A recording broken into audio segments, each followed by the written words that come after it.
Good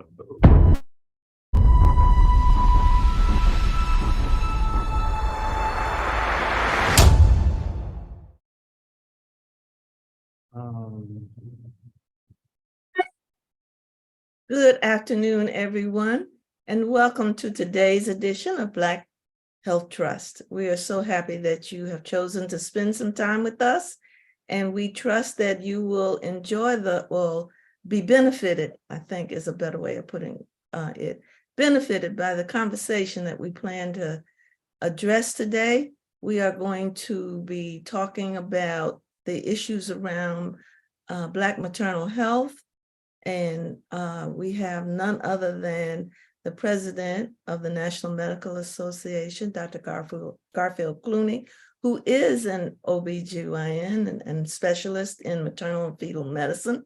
And without further ado, I turn it over to our founder, Dr. Randall Maxey. Thank you very much, Dr. Barbara Neighbor-Stevens, Dr. Walks, Dr. Hines, and our special guest for today, Dr. Garfield Clooney. And let me introduce him, and then before he talks, I want Dr. Nabert, who is a pediatrician, to say a few words about her views on maternal fetal health problems. Dr. Garfield Ashford Dwight Clooney, who is the current, and I use the word reigning president of the National Medical Association. He's the 123rd president of the National Medical Association.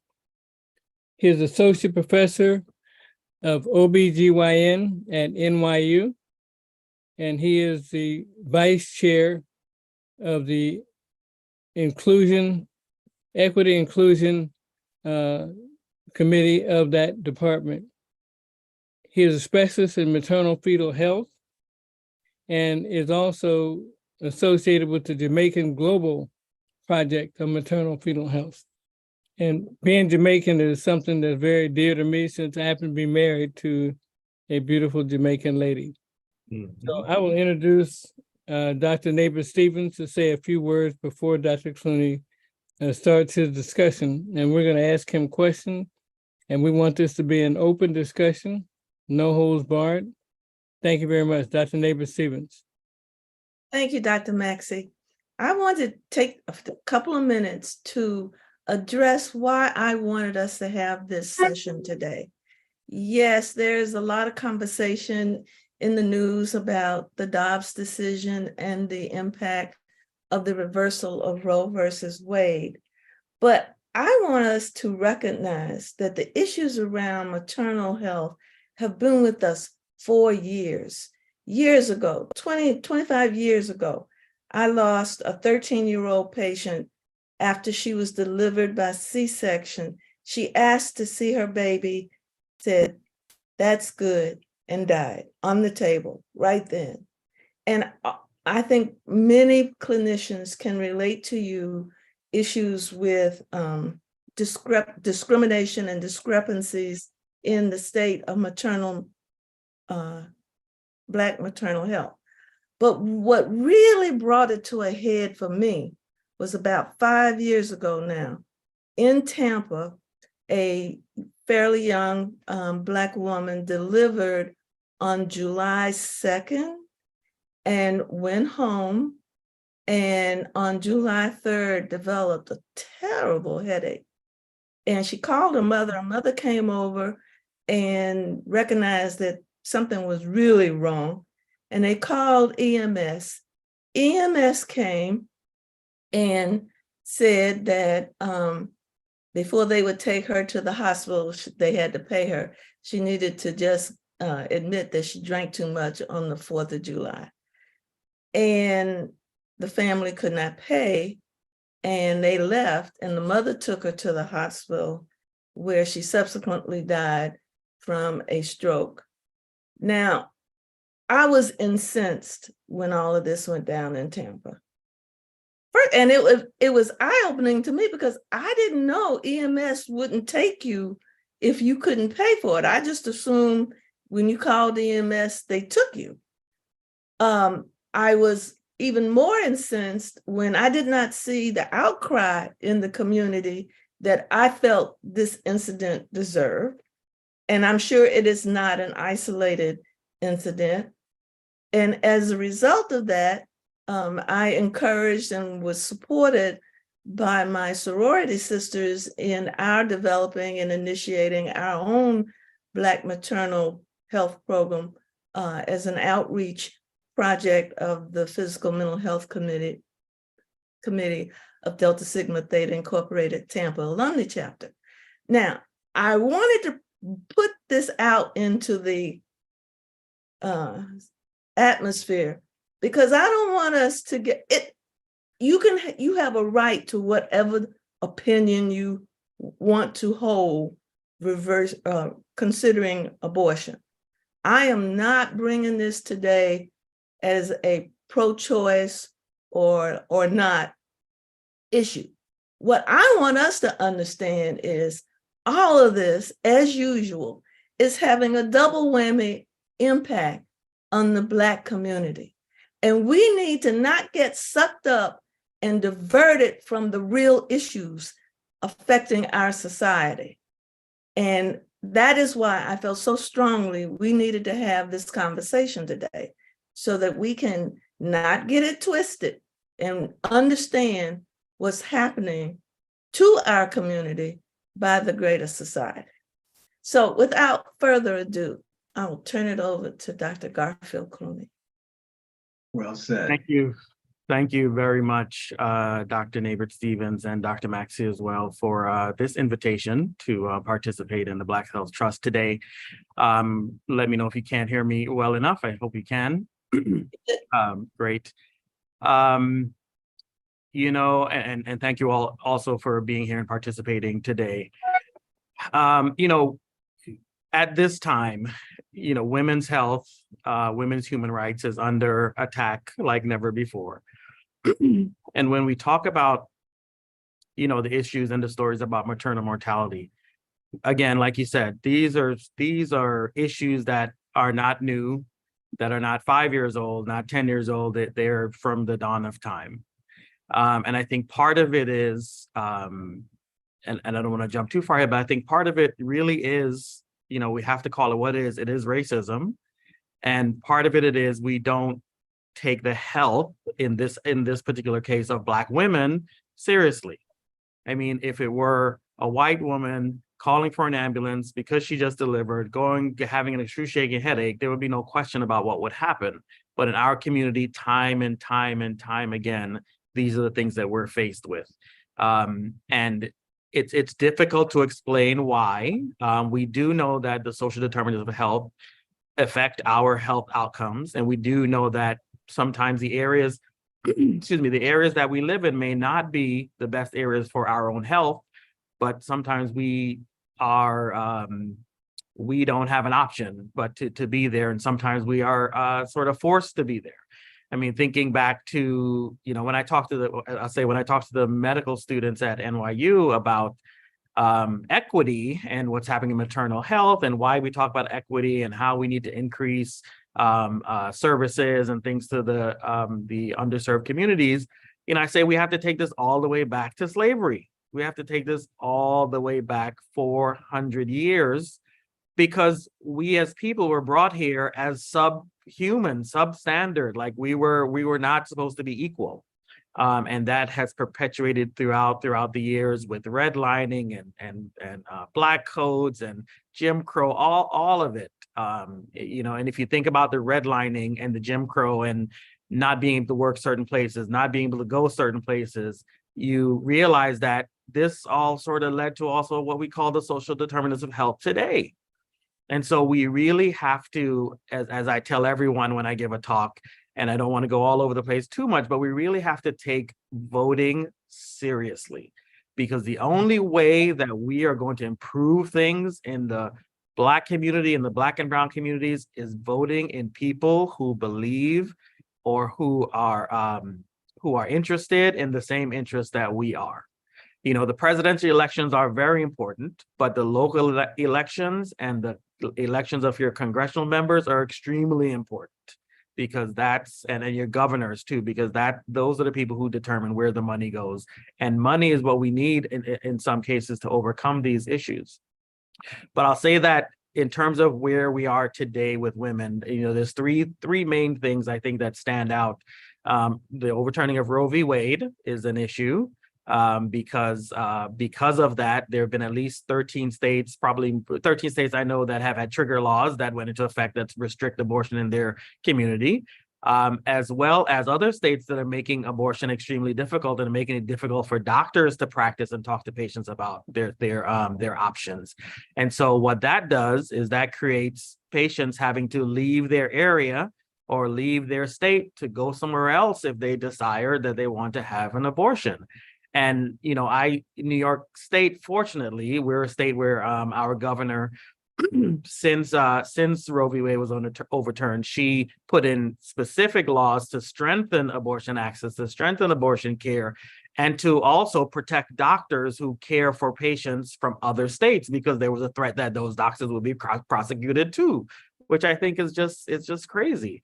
But besides that, though, restricting access to abortion, which causes women to have to delay what they want to do with their health care, can also cause problems and can also lead to increased maternal mortality. Case in point, there was a colleague told me about a case where a woman desired an abortion, and she was at a state that wouldn't allow it up to the gestation age that she was, and she had to find her way to New York City, had to find childcare, had to find money, had to get time off from work, lose money to get to New York City. And when she got to New York City and got to the center where she was going to have her termination, because of how far along she was, they actually had to stop the fetus's heart first. Which is a much more complicated procedure, but she had no option. And it's not a procedure that's not done. It's done for different reasons, but she had to have that done. And during that procedure, I don't know we don't know exactly what the story is, but during that procedure, she actually underwent cardiac arrest and had to be rushed from that center to a medical center. And if the cardiac arrest isn't enough, they had to do a cesarean section on her, or what we call a hysterotomy, because it's really not a cesarean section, but they had to cut open her abdomen and take that baby out to reduce the size of her uterus so that can help them in her resuscitative efforts. Now, if this woman, I can't predict the future, no one has a crystal ball, but this woman had an opportunity to have her health care where she should have had it done, something like this we could suspect would never have happened. So overturning Roe v. Wade has vast complications. And we know that Black and Brown communities, we don't have the funding, we don't have the time off, we don't have what it takes sometimes to just go wherever we need to go to get our care. And it's weird, I shouldn't say weird, but it's funny that along with overturning Roe v. Wade, they also want to take away contraceptive access. So not only do they want to limit your right to have an abortion, but they also want to limit your right to protect yourself, or if you want to, not get pregnant. So that is on the chopping block now.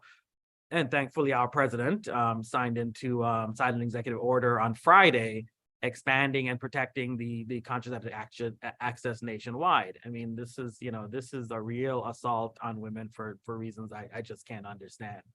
And then when we get to maternal mortality, we all know the numbers. We say, Black women die at rates of 3 to 4 times that of white women. But if you look at individual areas, the city councilwoman, the head of the city council, said that some areas of Brooklyn have mortality rates as high as 8 times as white women. And this is the most resourced country in the world. I was interviewed by CBS News a couple months ago about this because the numbers for maternal death went up with COVID, but it went up with everyone. And they said in this country that has so much resources, so much money, why would that happen? And I said, quite frankly, it depends on where the resources are going. Because if they're not going to your community, if all your health centers are being closed down and you have to travel far to get your services and your state doesn't provide things for you, you don't have coverage, these things impact your health and your life. And so, what do we do about it? That's the other thing. We know the story, we know the things, what do we do about it? When I think about it, a lot of it to me comes down to legislation, but also there are community efforts that we really need to support. And that's things like community health workers and doulas to help women through their pregnancies. Because as a physician, I know when I go into my office, it's back to back to back to back to back patients. And that's what they expect. They expect you to see patients every 5 seconds. And so you have to keep up with that pace. And sometimes you don't get a chance to counsel on everything you want to, or you don't counsel, long enough. You try your best, but these partners in the community, the doulas and the community health workers, they can help us because they stay within the community, and those are trusted people within the community. And so we really need, New York is making a big push to support this. And I think some insurers are starting to pay some money for doula care, actually, which is a great thing. But we have to support those community efforts, and we have to support legislation. There are two congresswomen from the same state, actually, Congresswoman Robin Kelly from Illinois, as well as Lauren Underwood from Illinois as well. They have 2 bills in Congress, 2 very comprehensive bills. I've been on several panels with Representative Kelly, and hers talks about, I don't know if you've ever heard of this thing called the Maternal Mortality Review Boards, but states have these review boards where they have to review every maternal mortality to find out exactly what the root cause was. And it's not a punitive committee, it's a committee to look at where resources are needed, because that's the point. If you don't have resources, care is not going to be adequate sometimes. And so she's looking at standardizing how they collect the data, working with the CDC about best practices on how to report the data. She's also advocating for more implicit bias training, which I think is good. I think sometimes I wonder if you can change someone from the inside, but I think implicit bias training and anti-racism training, those things help. And Congresswoman Lauren Underwood is doing similar. Her bill has similar things in it too. Also funding for different community programs and things like that, and also funding for maternal mental health, things like that are very important. And so there's lots of ways we can start working to get to the bottom of this. But a lot of it I get concerned about being racism, and that's a very hard thing to stamp out. And part of the answer, again, the last thing I'll say about the answer is diversifying the medical workforce more. Because we're 13% of the population, we're only 5% of the doctors, and that number sometimes creeps below 4, depending on what year we're in. And with affirmative action coming through, we know it's going to be harder to get through, but we have to work on supporting students as they're coming through from before high school, even back to elementary school, through the pipeline, because students, NMA has a program with the AAMC, and when you go back and you talk to the people in the community and find out what the issues are, they talk about 2 main things. One is funding, or being able to pay for different kinds of programs, being able to pay for review courses, things that would help them along the pathway. But they also talk about mentorship and being discouraged many times within their institutions. And so we have to work on supporting those students, and then work on retaining, because we know also that once we get into residency, once we become attendings, we are targeted. There's no question. As a doctor, as the NMA president, I've heard about that more times than I can tell you this year. And we're working very hard to put together some resources that we can help to combat this issue, because there are a lot of doctors who have spent many years training and have trained at very good institutions, and are surgeons and OBs and internal medicine and all the doctors we need. And they get targeted for one reason or another, depending on where they are in their institution. So there's a wide range of problems, but I think there's a wide range of solutions too that we have to focus on and support to decrease maternal mortality. Well, thank you so much, Dr. Clooney. And we're going to open the floor to questions by moderators and others. But let me ask you a concern I have. I read recently of an Olympic champion female that was pregnant And ultimately, I think she was judged to have Corey had Bowie. preeclampsia. Mhm. And she, for mental health reasons or psychological reasons, did not seek care, and she ended up dying. So not only do we have medication problems and abortion problems, but this has a mental health component as well. Maybe you could speak to that, as well as some of the problems that are not directly abortion related, but related to some of the medications that not only can help with abortion, but have other uses as well. Right. So, you know, with that particular case that you mentioned, with the Miss Bowie, there are still a lot of unanswered questions, in terms of what happened. But I pause when you say she had mental health issues and probably didn't seek care because of that. Because what I believe, as I travel through medicine, the career of medicine, patients do not want to go somewhere where they don't feel comfortable, they don't feel like they're being heard, they don't see anybody that looks like them. I don't know if that's the reason why, but she's an Olympic athlete, right? She is someone who, cares for her body, understands how to compete in a sport. So there's no reason to think that she can't understand that, oh, I'm pregnant, I need to receive prenatal care. It just doesn't, two and two just don't add up. What baffles me in this case a little bit is that I don't know who her health providers were, or what happened when she went into labor or was feeling symptoms of preeclampsia. What happened to the health provider at that point? Because it's hard to believe that an Olympic athlete wouldn't seek any care at all for her pregnancy. And then when it comes to the medications that are used for abortion, it's a big problem, because one medication called methotrexate is used especially with ectopic pregnancies, and sometimes used with pregnancies where you do an ultrasound, and although the pregnancy test has come back positive, you don't see the pregnancy. So sometimes it may be forming inside the uterus in an abnormal way, sometimes it may be in the tube, sometimes it may be in the abdomen. So we use this medication methotrexate to sort of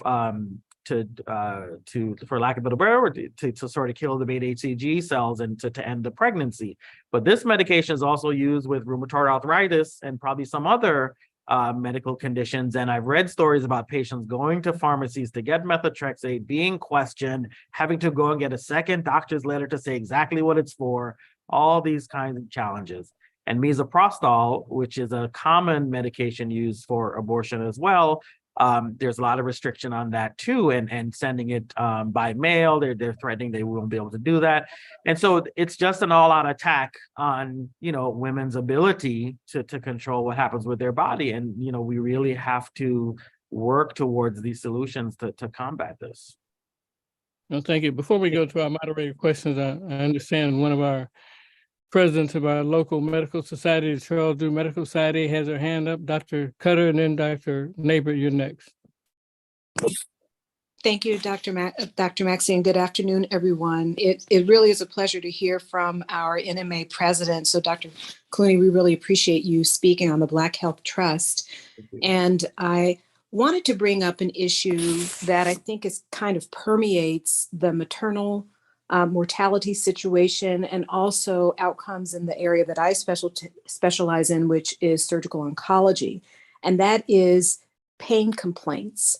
Mm-hmm. What I find is that, Black women, Black patients overall, pain complaints are not taken seriously.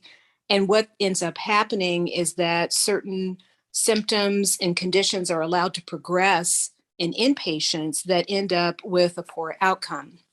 I'll give you an example. I have a patient actually in the hospital now. This woman was complaining of a breast issue since last November. She's in her mid-30s. She was pregnant at the time, and everyone wrote off her complaint. Finally, in May, someone decided to biopsy her breasts. She has a very rare breast cancer. It's called metaplastic breast cancer, less than 1%. So they didn't decide to deliver her or induce her until she became preeclamptic. She came into the hospital then a month or so later at 38 weeks, and they ended up delivering her by C-section. So now she's got this rare breast cancer that is very locally advanced. And, you know, we as an oncology team had to decide how to treat her. Long story short, we ended up resecting her to set her up for chemotherapy. But through that whole experience for her in the hospital, they didn't take her headache complaints seriously. They didn't take her perioperative pain complaints seriously. And it really did impact her stay. She was very intelligent, articulate. She wasn't an indigent patient. So I don't think this problem is limited to those who are indigent, who have inadequate insurance, or who are not able to articulate their thoughts. I think it permeates all of the socioeconomic strata, but the commonality is women of color. So I wonder what thoughts you have in terms of dealing with symptoms, pain control, and helping patients to strategize on how to have their complaints taken seriously. Thank you. Thank you for that. You know, that is a difficult subject. I had a similar, I had a situation where I was attending on service, and I walked in the morning to see our pregnant sickler. And as I'm walking closer and closer to her room, I'm hearing her moaning and screaming in pain. And so as usual, I go to the nurse and say, "Hey, what's going on with the patient?" before I go into the room. And the nurse said, this was probably about 8:30 in the morning. The nurse said, "Well, the patient called and said she needed more medication at 12 o'clock last night. And we called the pain team and they said they weren't coming until the morning." And I said to her, "And that was acceptable to you?" And she said, "Well, I couldn't do anything." So of course I had to escalate that issue. But this is what happens. This was a Black woman, a Black nurse, her sister in occupation, and they just let her sit there and be in pain. Again, I think part of it comes from slavery times when Black women were operated on by, you know, Dr. Sims, who's accordingly supposed to be the father of gynecology, operated on with no medication. And students, I think students and trainees, they as they're going along, they think Black people can endure more than others, and it's hard to understand why, because it comes from racism. I think it plain and simple is that. I try to tell every person I can, every woman I can, every person I can actually, that, you know, within the healthcare system that we have here, you have to try to have an advocate or some partner with you. I know that's not possible in all cases. I know it's difficult sometimes, but sometimes it's even hard for you to advocate for yourself. And you need someone there, because I can imagine someone in the hospital post-surgery. I just got diagnosed with breast cancer. I just had a C-section, and they're not paying attention to me, could probably feel very defeated and just give up, you know? And so you need somebody there to be your advocate, you know, when you're trying to recover. So it's a very, very difficult subject, but I believe that it's racism. It pure and simple, because there's no other explanation for it. There's none. Dr. Neighbor Stevens? Oh, where to go? I want to go back to some points that Dr. Clooney made around the issue of access. Can I just say one more thing? Absolutely. Yeah, one more thing I want to say about that. You know, it is racism, but I don't want to drop it there. I want to say that we all collectively have to call it out when we see it, right? You don't have to call a person a racist, but you have to say, why is she not getting adequate pain medication? Because she's human. She needs to be cared just like anyone else. And Dr. Kamara Jones last year at our convention was on a panel, and she said, we have to be comfortable with our discomfort. That's the only way we're going to help our people, because it's not comfortable to call people out on what they're doing to us, but we have to do it. Just like that nurse, I had to escalate it up to her nursing supervisor, because that's completely unacceptable. Go ahead, Dr. Stevens. Thanks. So one of the things that I wanted to highlight when a number of good points that Dr. Clooney made was this whole issue of access and the result, unintended, I guess, I don't know, maybe, but I think unintended consequences of some of the decisions that our politicians are pushing through. Across the country, we are having the closing of hospitals in communities, really, number one, because they have a shortage of physicians in general, but in particular, the maternity centers are being closed because of a lack of providers to man the maternity centers. But it's not just in OBGYN. We have a shortage of providers across the country, and it impacts access. But of course, the access is even more restricted in our community. And not only do we not have enough providers now, but there is great concern that with some of these politics that are being played out now are going to impact the decisions that our doctors of the future are going to make in terms of what they are going to pursue and what they are willing to withstand in terms of legal obstacles to providing the kind of care that they want to give. There is a question in the comments about what did you mean when you mentioned the targeting?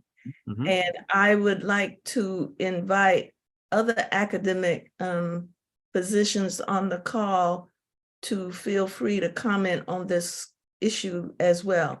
Targeting of our, at every level, medical student, resident, and junior attendings. Right. Yeah. I mean, we all know that, medical school, residency, fellowship training, it's all very stressful. And even when you finish as an attending, it's all very stressful.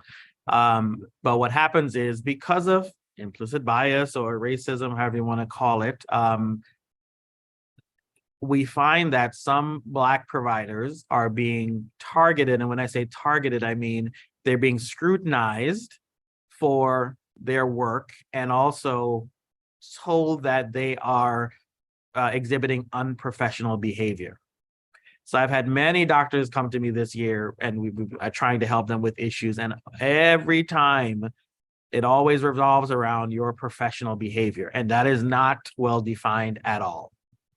One woman was accused of having poor professional behavior because she was on call and she was at the desk and she dozed off at the desk, right?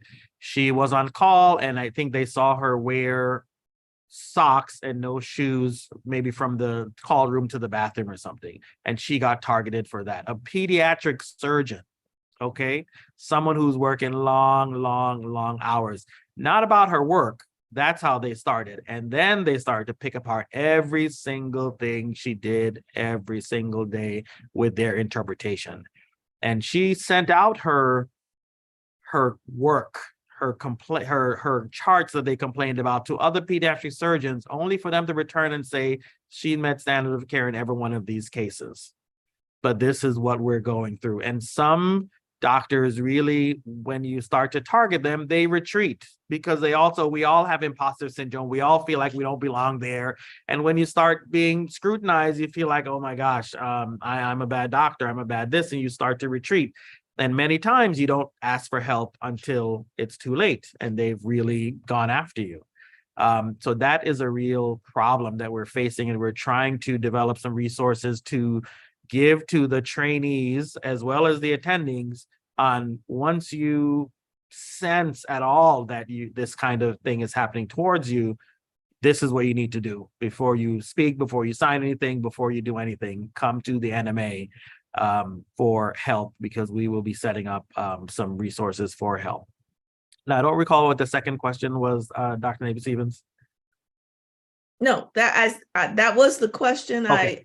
I invited other academic physicians to join in the conversation. Let's let Dr. Wallace have a question if we can. Well, Dr. Maxey, I'm happy to. I start off like Dr. Napier-Stevens with where to go, because I think all of us have experiences that are relevant to both the patient care experiences as well as this concern about targeting. I would like to hold my question and my comment though, Dr. Maxey, because I see we have Dr. Kendrick who has raised a hand, and because we've invited folks to interact, I'd like to go ahead and have us do that if we can. Okay, Dr. Kendrick? Sure. Thank you so much for this opportunity and for the wonderful speech by Dr. Clooney. You know, one of the things that I wanted to just mention is that there's a whole host of problems happening in maternal fetal deaths. You know, the problem is also in vascular. I just did a health fair recently where most of the people that are supposedly connected to some of the better health management organizations are not getting screened for basic vascular diseases. So what we're seeing is throughout the spectrum of healthcare, this problem exists with healthcare disparities. In addition, a couple of years ago, I performed a health literacy survey across the US and saw the discrepancy between health literacy, wherein African Americans have 44% of ability of familiarity with medicine, medication conditions in accordance with 75% of whites. Now, granted, some of our screening was low, but overall, it was such a drastic difference that we've had to continue this type of research.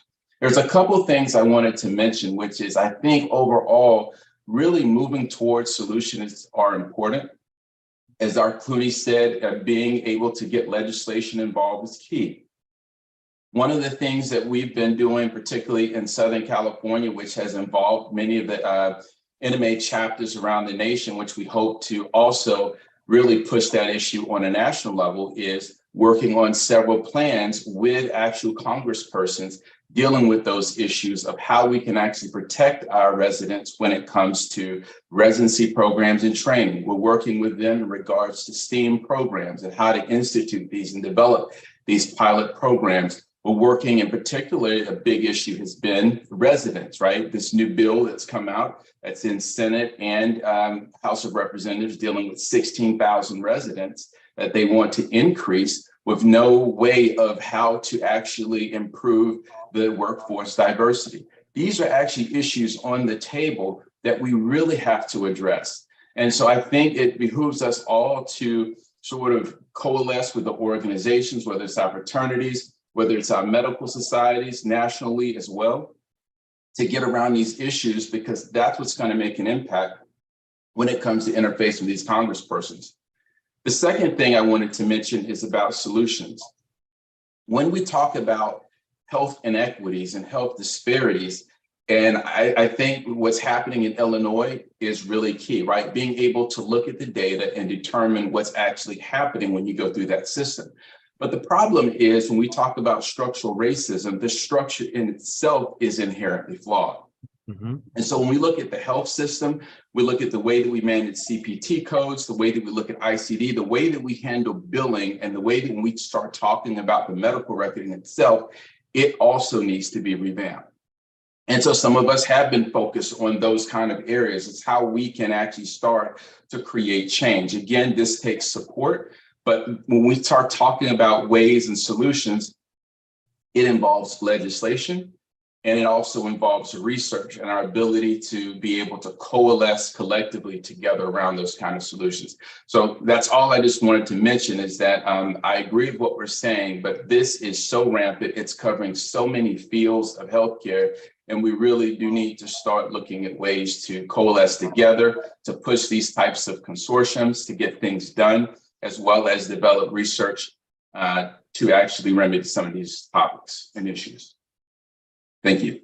Thank you, Dr. Kendrick. Dr. No, I agree 100%. We need all the voices and all the ideas from all the different areas, all the different organizations, because a lot of us are doing things in the same direction, and if we coalesced, we probably would be that much stronger. And so, hoping that the AAMC program that the National Medical Association is doing to increase Black male in medicine, hopefully that will spread throughout the nation, and we'll join forces with others as well to support what they're doing. Dr. Hines? Wait, Dr. Maxey, I didn't get to make my comment yet, but again, I want to hold, because Dr. Tolbert yes had a hand up, and I do enjoy when we can get other folks in. So can I just hold my comment? Don't go past me until Dr. Okay. Tolbert has a chance. I am AKA Dr. Coombs, but whatever the problem is, I always register as Tolbert. Listen, this is such a good topic, and I would like to say, Dr. Clooney, this is so timely because what we're seeing in Virginia is a number of hospitals are closing because they don't have OB anesthesia. Mm. It's interesting how not only is the obstetric and MFM workforce critical, if you don't have an anesthesiologist there to do a section in a given amount of time, as chair of the department, I am seeing that we have challenges across the board. We have a 35% vacancy rate in most departments of anesthesia for CRNAs and somewhat less for doctors in the entire state of Virginia. It is corporate medicine that is really dictating a lot of what happens in the workforce.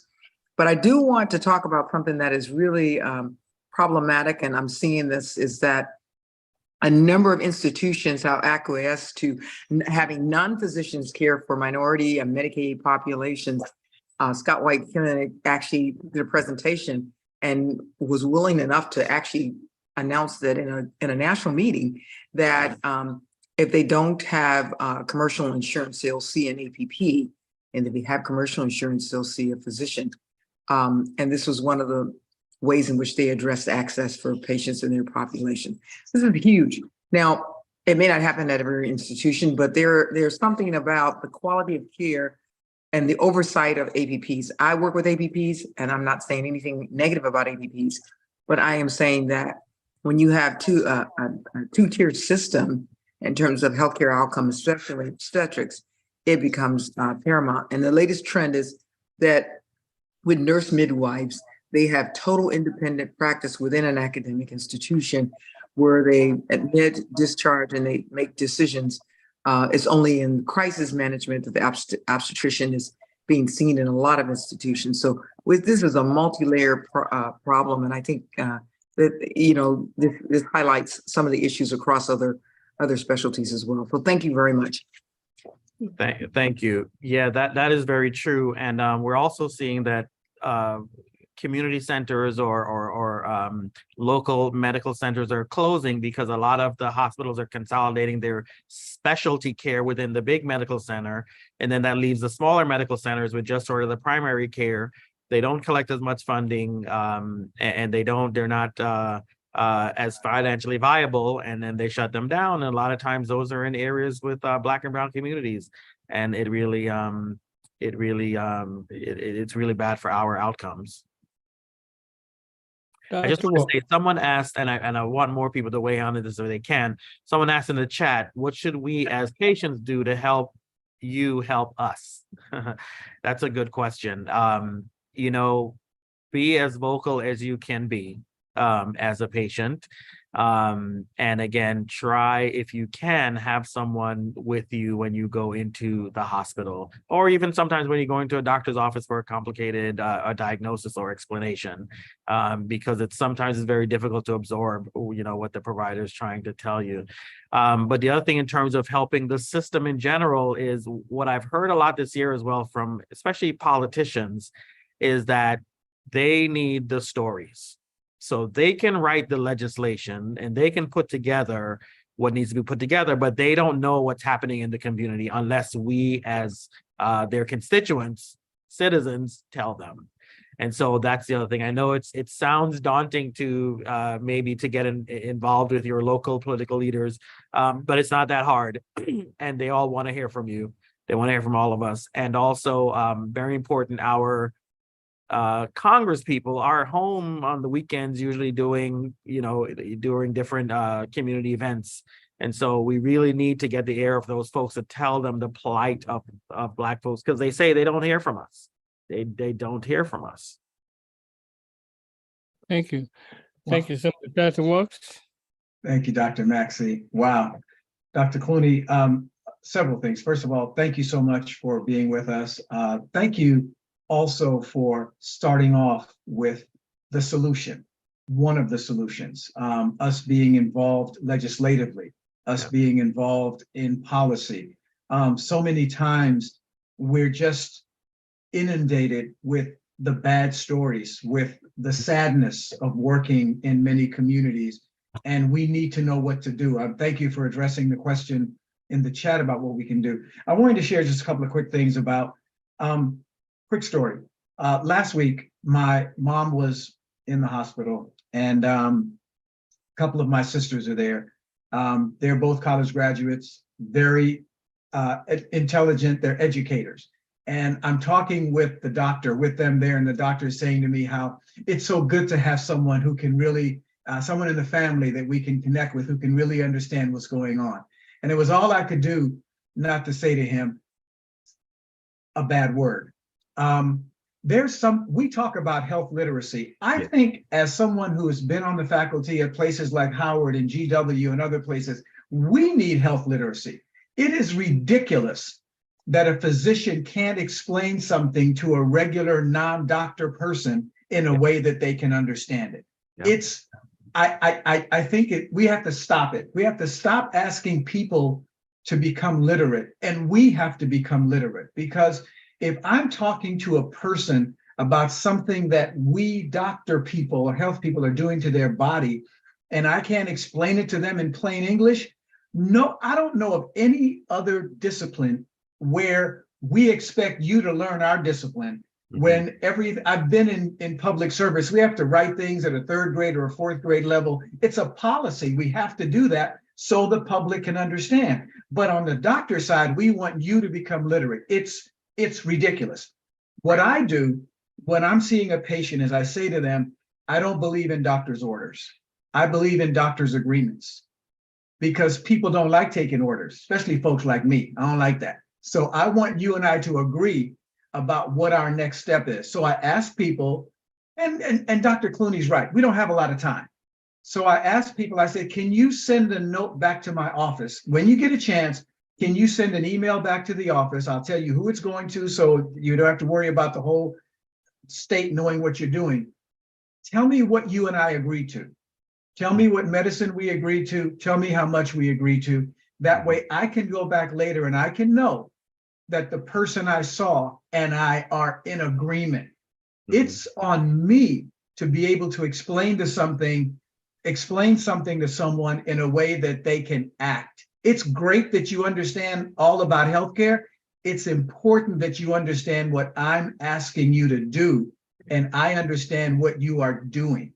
Right. So I just wanted to share that in the midst of my rant about what it is that we can do as folks who are on the faculty at these different places to help our medical students, residents, and doctors understand. It's not about them understanding what we spent all these years learning. It's about us learning how to talk to people in a way so that they behave in a way that helps them. I apologize. I've got 25 other rants, but that's what I got now. If I could comment before Dr. Kendrick, I'll just say that two things. One is I did a health equity piece with the American Diabetes Association. And part of what they made me do was look up health literacy and break it down in terms of what language we need to use as providers for patients so that they don't become fearful or daunted or depressed because of their diagnosis. Don't call someone a diabetic. No, you have diabetes. You know what I mean? Just simple things like that. But me as a provider, I think the same way you do. I often go to pen and paper and start drawing what I'm telling my patient, because sometimes they can understand the physiology when you show them a picture of what exactly that antibody is doing to that cell to really understand what's happening. And I agree 100%. We have to, we learn the high-tech medicine, but we also know how to break it down. We also know how to break it down, and we have to do that for our patients. That's the least we can do, because if we don't, we've done nothing in the office. We've done nothing. Dr. Hines? We can let Dr. Kendrick go. Y'all hear from me all the time, so we can let Dr. Kendrick go, and then I'd love to hear from you. Dr. Kendrick? Yeah. Sure. So let me clarify what we're doing, just so you understand. I agree, first of all, with everyone said about health literacy, but I think there's some key points that we still have to remember as providers. Remember, by the time your patient leaves your office, they're only going to remember about 30 to 40% of what you said.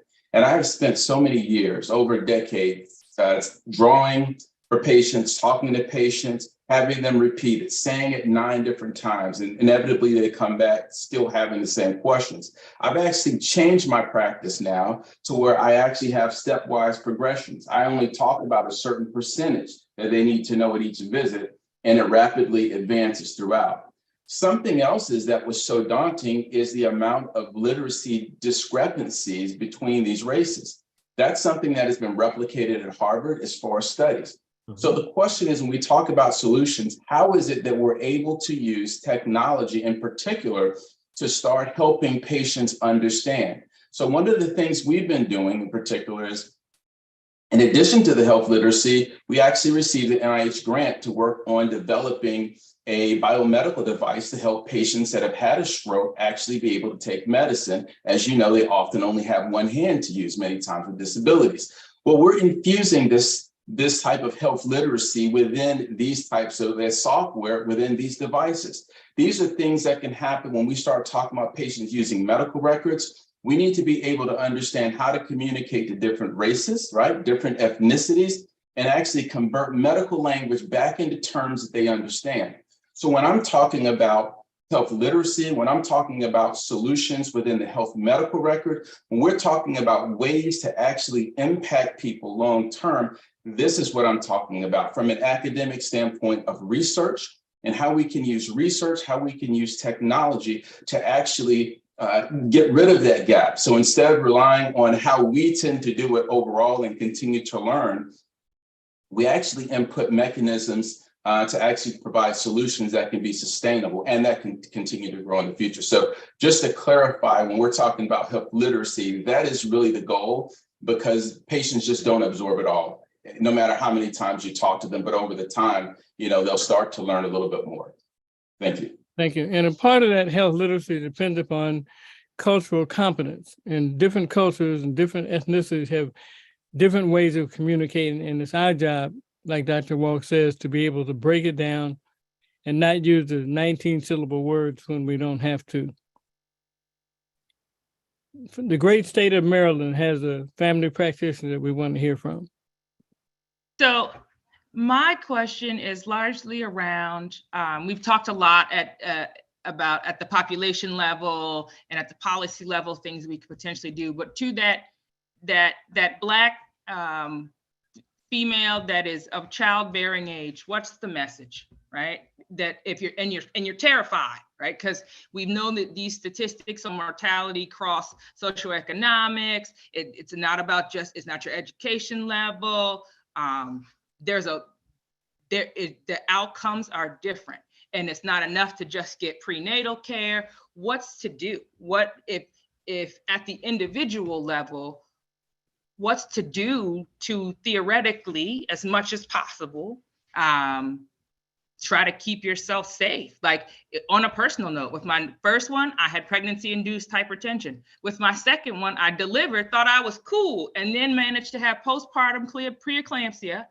And thank God I wasn't home alone, because had I been home alone, I didn't have a blood pressure cuff at home and I had no pain. I just had swollen legs. And I was around another doctor who was like, you need to check your blood pressure. Oh, 220 over, I forgot, 110, which did, I responded. But my point is, what's to say to the individual, to the person that is potentially in this situation or entering into this situation around all of these facts?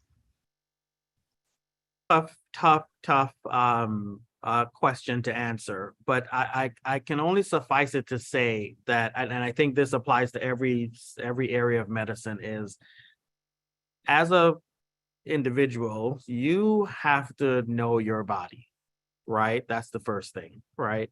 And then you have to, if something is unusual, you have to explore it, because as a patient, I'm a patient too, we have to take on some of the responsibility, right? Because the doctor is not at home with you to see exactly what's going on. The challenge, once you do report it, and those challenges with racism and not being listened to and all those things, that's a whole other subset. But if you think something is not right, you owe it to yourself to have it investigated. And I tell my patients this all the time, because like I said, I'm not there. You have to tell me what's going on and I can take it from there. Dr. Clooney, first of all, thank you for being with us today. This has been so great. But let me ask a question. You're the president of the National Medical Association. A lot of people don't really know what it is, but I do know that you're having a major convention that will have several thousand physicians in attendance in New Orleans. Yes. What resources, and is there any way that lay people and the general public can benefit from that gathering of Black doctors in New Orleans, other than to get good food? But how can we interact in some way, even if we're not in New Orleans, to get the benefit of several thousand Black doctors being in one place to help us out? Good question. We rely on social media a lot to put information out that comes out from our meeting. And that goes out to the community at large. We have a nationwide sort of setup where we have our regional chairs and so on that bring information back to their communities, their state and local societies. Maybe you give me a thought to maybe putting together some sort of summary after the meeting. But I think in real time, social media is what we sort of rely on to get out the new information around patient issues that come out. I don't know if anyone else has any better answer. It's not a great answer, but I think, because you're talking about the interaction with the lay people and the physicians conference. So two thoughts I have before we go to our last comments from our moderator. That is, maybe this type of forum, the Black Health Trust type of forum, could happen sometime during the NMA, moderated by the NMA leadership, the president in particular. That's one idea. The other one, when you talk about a report, I know we have the National Medical Association Journal, and we have on the phone Dr. Alice Coombs, who was president of the Massachusetts Medical Society, which produces the New England Journal of Medicine. So maybe we can come up with an idea of how to get a community level report of some of the deliberations that you're going to go through in New Orleans. I think that might be something we can discuss. I like that. On how to do that. But we're at the top of our hour, and I'll go first to Dr. Hines, and then Dr.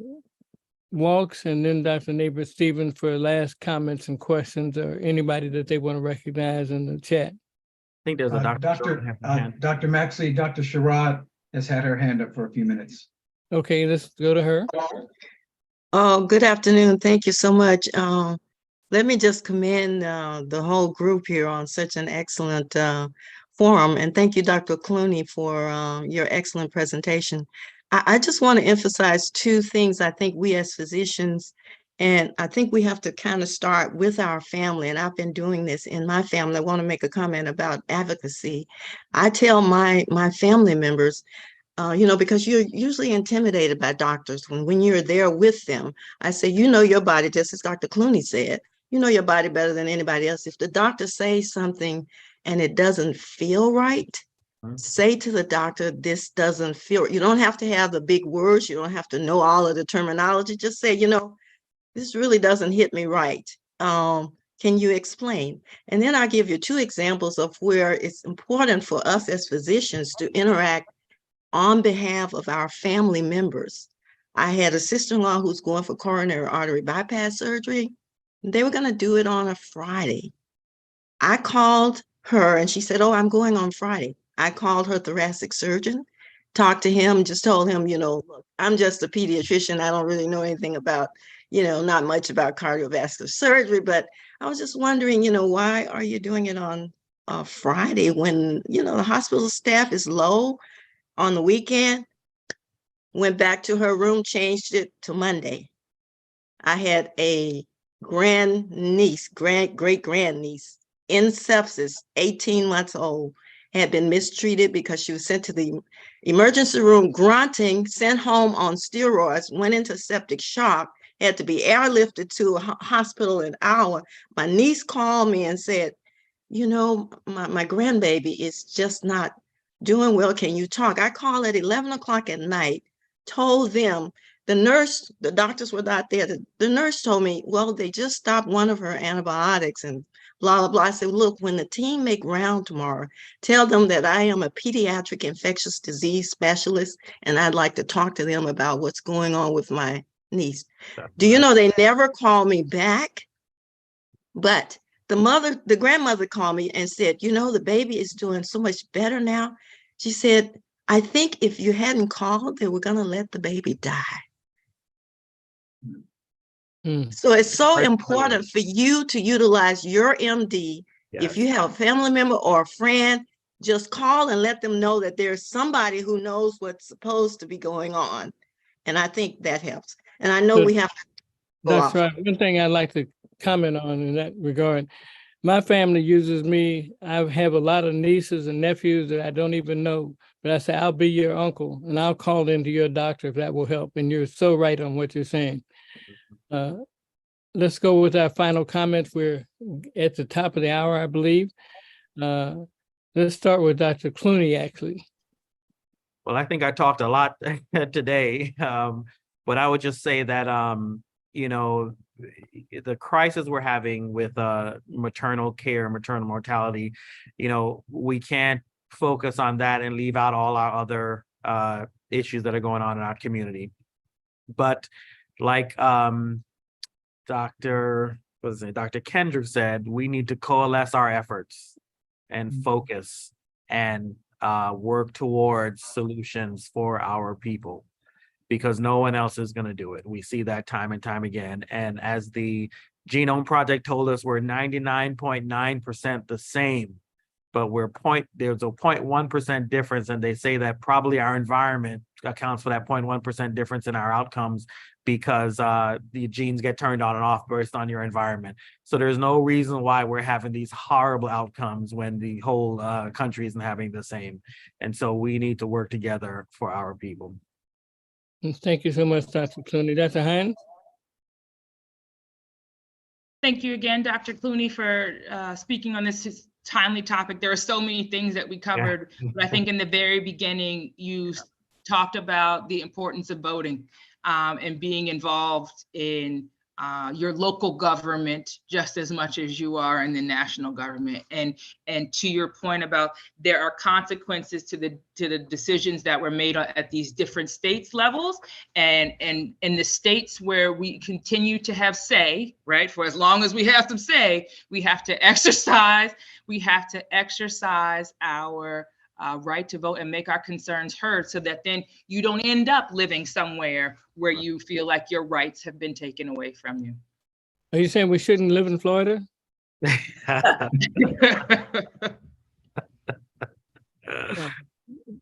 Dr. Walks, and is there anybody that's a non-physician that you want to open the mic to, Dr. Walks? I don't see anyone with their hand up, Dr. Maxey.